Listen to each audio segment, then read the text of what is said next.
खुलुमबाय दिनै मरिगाव जिल्ला खौसेरि बर' सुबुं आफादनि बानजायनायाव मावफुं जौथुम वर्कार्स मीट जानानै थाङो।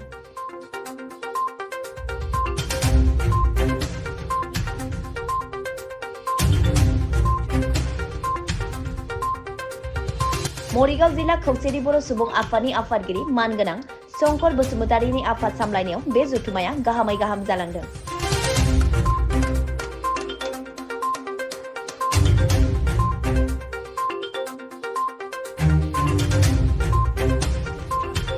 बे जथुमायाव बाहागो लाफैदोंमोन मिरु खौसेरि बर' सुबुं आफादनि आफादगिरि मानगोनां मनरन्जन बसुमतारी, मिरु आखान्थि नेहाथारि अमित कुमार बसुमतारी, रणकान्त बाग्लारी आरो मिरु सिपकार बादल मोसाहारि, BKWACनि EM मथुरा बसुमतारी जों लोगोसे मरिगाव जिल्ला दुलाराय आइजो अनसाय आफादनि आफादगिरि मृदुला खाख्लारी, मरिगाव जिल्ला दुलाराय बाथौ गौथुम, मरिगाव जिल्ला बर' थुनलाइ आफाद आरो बारग' BLT WS बायदि बायदि आफाद आरो गोबां रायजो राजा। गोजोन्थों।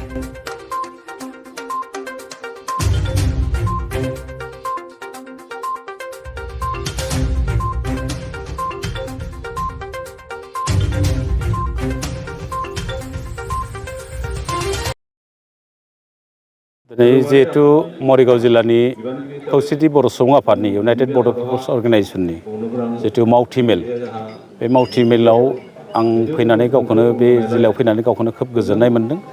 गोजोननाय मोननायजों लोगोसे जों बे मेलनि जोहै जोंनि मावथिफोरनि गेजेराव जोंनि खौसेथि बर' सुबुं आफादखौ बोरै गोजोर आरो मोनसे नन पलिटिकेल ससियेल अर्गेनाइजेशन हिसाबै गोजोर खालामनो हागोन, बेनि थाखाय जों गोबां बाथ्रा सावरायनाय जायो बेयाव जोंनि वर्कार्सफोरनि गेजेराव।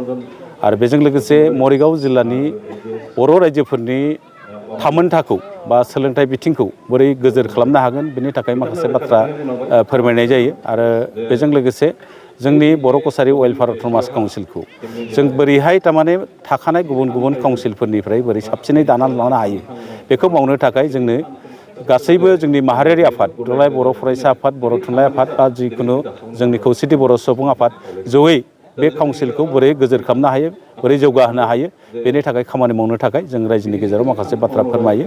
आरो बेजों लोगोसे जोंनि हा हुनि समस्या, हा हुनि आरो सोलोंथाइ बिथिंनि आरो जोंनि रायजो जानायनि जिबिलाक बिथिं बेफोरखौ गोजोर खालामनो थाखाय बेयाव बे मेलाव सावरायनाय जायो। दा आसाम सोरखारा जितु भुमि नीति बाहायदों आरो मिशन बसुन्धरा 1 जाना थांबाय, 6 जाना थांबाय, दा मिशन बसुन्धरा 2 बे 2 मथेबा गभर्नमेन्टआ जितु इन्सट्राक्सन होदों बे मथे मावनांगौ। आरो बिनि बादैबो जोंनो भारत सोरखारा मोनसे 2006 सनाव 2006 मायथाइयाव मोनसे आयेन बानायना होदों, फरेस्ट राइट एक्ट। बे फरेस्ट राइट एक्ट मथेबा नोंथांमोना आयेनखौ फरायबा मोजाङै फरायबा मोनगोन। बे फरेस्ट राइट एक्ट मथेबा ट्राइबेल मानसिफ्रा 2005 मायथाइनि 13 डिसेम्बरनि सिगाङाव जिबिलाक ट्राइबेल मानसिफ्रा जिकुनु रिजार्भ ओनसोलाव बा गेजिं ओनसोलाव थायाथों, बिसोरनो बे ओनसोलाव थानाय ट्राइबेल मानसिफोरनो हानि भुमि सत्त अधिकारखौ होनांगौ। आरो जों मिथिनो मोननायाव भारतनि गुबुन गुबुन रायजोआव बे आयेना जाजोब्बाय, खिन्थु माखासे मानि थाखाय आसाम सोरखारा बे आयेनखौ मावजोबाखै, बेनि थाखाय जों खौसेथि बर' सुबुं आफादनिफ्राय नारसिनबाय थादों। दा मावदोंब्लाबो बे खामानिया खोब लासै जादों। दाख्लै सनितपुर जिल्लायाव रिजार्भ ओनसोलाव थानाय सनितपुर जिल्लानि बर'फोरनि थाखाय 1301 1301 जननो बे भुमि सत्त अधिकारखौ होबाय।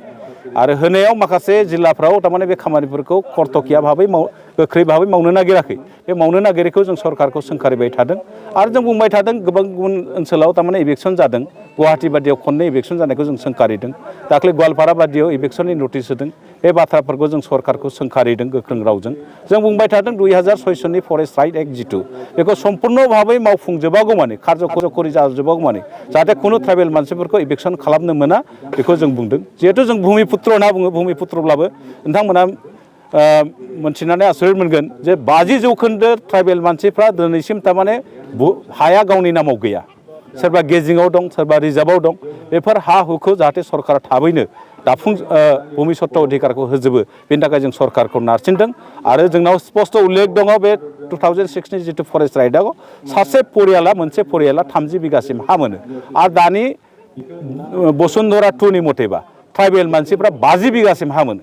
गतिके दखलाव बेसेबां दं बे हा हुफ्रा बर' ट्राइबेल मानसिफोरनि दखलाव थानाय हा हुफ्रा ट्राइबेल मानसिनि नामाव जाजोबनांगौ होननानै सरकारनिसिम जों डिमान्ड खालामबाय थादों।